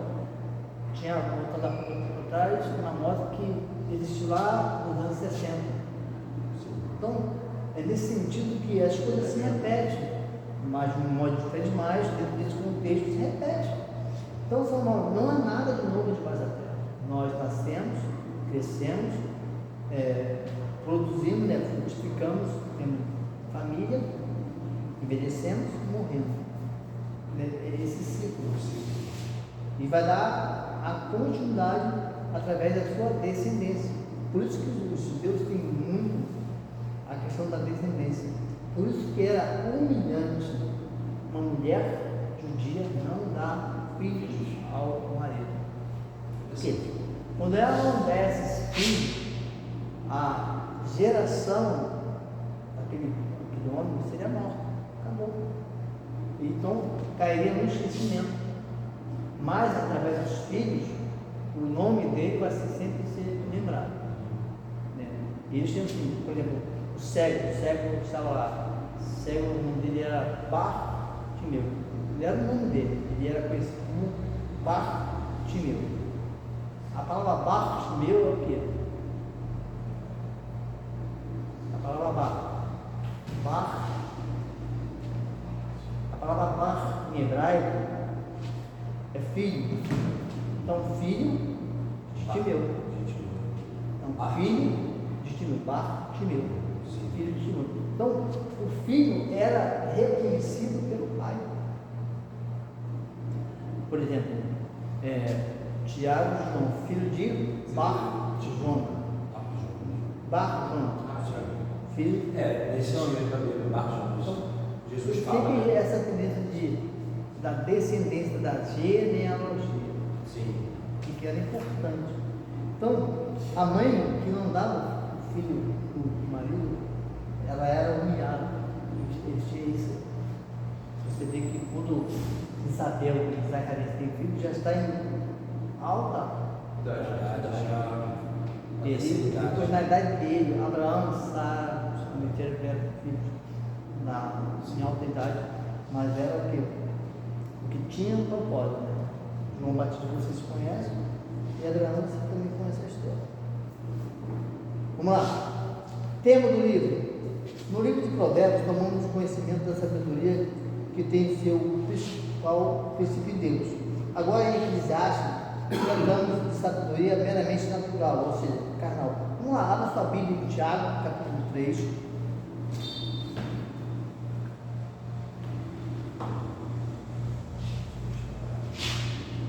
Tiago.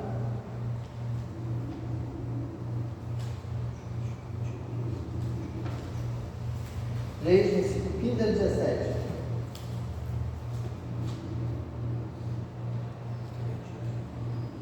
Esta não é a sabedoria que desce lá do alto. Pelo contrário, é beleza, animal e demoníaco. Pois onde há ideia de rivalidade, aí há confusão e toda espécie de prejuízo. Mas a sabedoria lá do alto é primeiramente pura, depois pacífica, gentil, amigável, cheia de misericórdia e de bom espírito, imparcial e sem fingimento. Então, você vê a diferença da sabedoria terrena da sabedoria espiritual. A terrena é demoníaca, a espiritual é sabedoria que vem do próprio Deus. Primeiro, durante a primeira parte do seu livro, quando andava com Deus. Segundo, durante uma parte do seu reinado, quando o pecado separava do seu Criador. Como você vê, a diferença do livro de Provérbios e do livro de Eclesiastes. Nos livros de Provérbios se ouve os seus lábios nota de gozo e contentamento ao meditar sobre as bênçãos da sabedoria divina. Em Eclesiastes, tom de tristeza, desalento, perplexidade ao ver o fracasso da sabedoria natural, tenta resolver os problemas humanos e obter a perfeita felicidade. Depois seu afastamento de Deus, depois você leu 1 Reis, capítulo 11, versículo 1 a 8, quando Salomão se afasta de Deus. Salomão ainda tinha riqueza, sabedoria e possuído dessas, começou a sua investigação da verdade e da felicidade sem Deus. O resultado dessa pesquisa tem suas expressões de sentença sempre citada: tudo é vaidade. Vaidade significa vazio, sem valor. Salomão aprendeu a seguinte verdade que resume o tema do livro: sem a bênção de Deus, a sabedoria, a posição, a riqueza não nos satisfazem. Muito pelo contrário, traz cansaço e decepção. Então é isso que Salomão vai falar com o livro de Eclesiastes. Sem Deus, tudo é vazio e sem sentido. Você trabalha para deixar para outros. Não tem verdadeiro valor. Há uma diferença de valor para quanto custa. Uma propaganda que diz: quem tem mais que a carne, isso não tem valor. O valor é uma coisa que é intrínseca. Esse copo aqui tem um valor para mim. Um valor sentimental. É algo que é meu, que eu sinto. Mas esse valor esse copo por R$2. É um preço. Então não vai falar isso na visão que ele tem de humano, sem Deus, ele vê as coisas, é o banal, tem o de casa, vazio, e uma coisa que a gente quer no provérbio é que viver com os olhos de Deus, uma coisa que é criada por Deus, uma coisa que Deus dá força, você tem prazer naquilo. Então, assim, pastor, ele viveu aquele momento de vaidade, percebeu que sem Deus É vazio. Então ele começa a. Então ele tinha riqueza, tinha tudo ainda, mas não tinha prazer. Essa pessoa que é milionária, e é um milionário de verdade, mas ele tem sempre vazio. Nunca ter o coração completo. Sim. Sempre tem um espaço aí, um espaço. Possui, pode comprar tudo, mas. Não tem Deus. Esse estado ele morreu sem salvação? Quem? Salomão. Não, eles, no finalzinho, eles voltam para Deus, eles se voltam para Deus no finalzinho de vida, se arrepende e morre salvo, tá? Igual Sansão também, se arrepende. Eu gostaria muito do poder do Lucas. Eu vi uma entrevista numa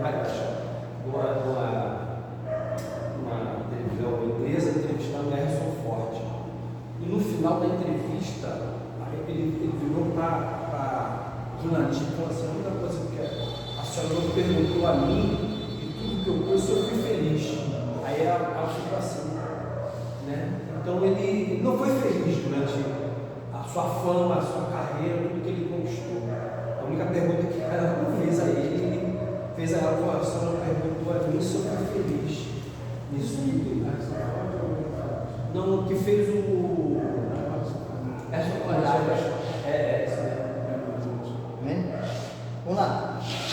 Quinto e último livro, Cantares. Livro para casar. Livro de Shin Cantares. A. Shirin.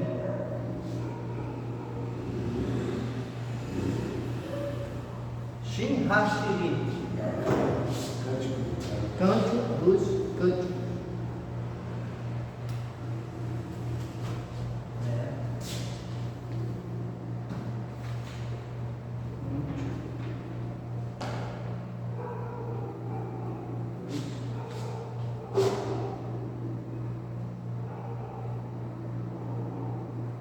Quantos cânticos Salomão escreveu?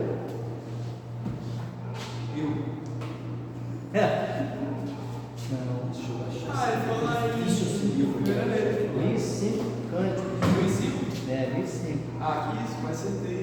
Vai ser, quase acertou. Nome original: Shin Hashirin. Fala aí, Shin Hashirin. Cântico dos Tira Cânticos. casaco, bota casaco. Autor: Salomão, data 965 a.C. Local: Israel. Versículo-chave, vamos lá. Cântico 916. 8, versículo 7. Capítulo 8.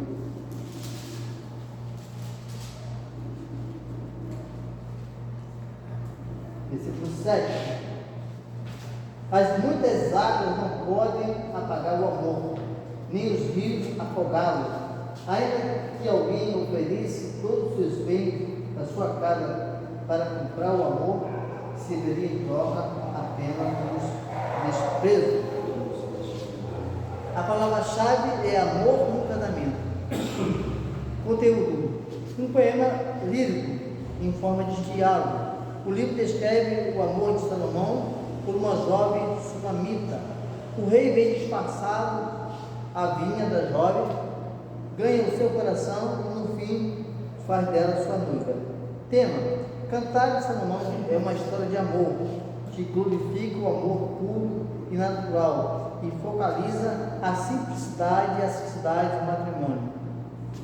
O significado típico desta história pode inferir-se do fato de que, sob a figura da relação matrimonial, se descreve o amor do Eterno para com a igreja, o seu povo Israel também. Sugere-se o seguinte: tema: o amor do Senhor para o seu povo, retificado pelo amor da esposa pelo esposo. Nota: ao ler este livro, o estudante deve recordar-se de que está lendo um poema oriental e que os orientais usam uma linguagem estranha e algumas vezes desagradável. A maior dos ocidentais, por mais delicada e íntima que os orientais usam a sua linguagem, clara nas mais íntimas questões, clareza de linguagem estranha que algumas vezes desagradável à maioria dos ocidentais. Por exemplo, quando você vai ler o livro de Amós, que ele compara as mulheres com as vacas de Bazã. Olha a linguagem, as vacas de Bazã. Então, o livro de Cantares é um livro que muitos líderes eles evitam de pregar. É realmente É muito, porque eles falam que a linguagem do livro de Provérbios é uma linguagem bem sensual, bem ironizada, mas eles se esquecem que esse livro é um livro que ele traz ali na parte espiritual o amor de Deus para com Israel, o amor de Cristo para com a igreja. Nesse sentido que você tem que ler o livro. Ele vai usar essa linguagem do homem, do Salomão, pela sunamita, mas uma linguagem espiritual, o amor de Cristo para com Israel, porque no livro de Oséias, Deus fala que Deus desposou Israel. Ou seja, ele é o marido, Israel é a esposa. E no Novo Testamento, Cristo é o esposo e a igreja é a noiva. Então é nessa linguagem figurada que devemos entender o livro de Cantares, que fala dessa relação de amor, do casamento, da intimidade. E você vai ver ali na linguagem que ele usa, né, dos cachorros ali, é uma linguagem erotizada, realmente, mas uma linguagem que nós temos que transportar um campo espiritual, né? O prazer, o ápice, né, do casamento é quando o marido e a mulher eles se tornam uma só carne, ou seja, na relação sexual ambos, né, homem e mulher, se tornam uma só carne. Amém? E assim nós concluímos o livro de Cantares. Boa pergunta? Certo? Dúvidas? Pode fazer a prova. Então, até a próxima semana. Vou terminar aqui.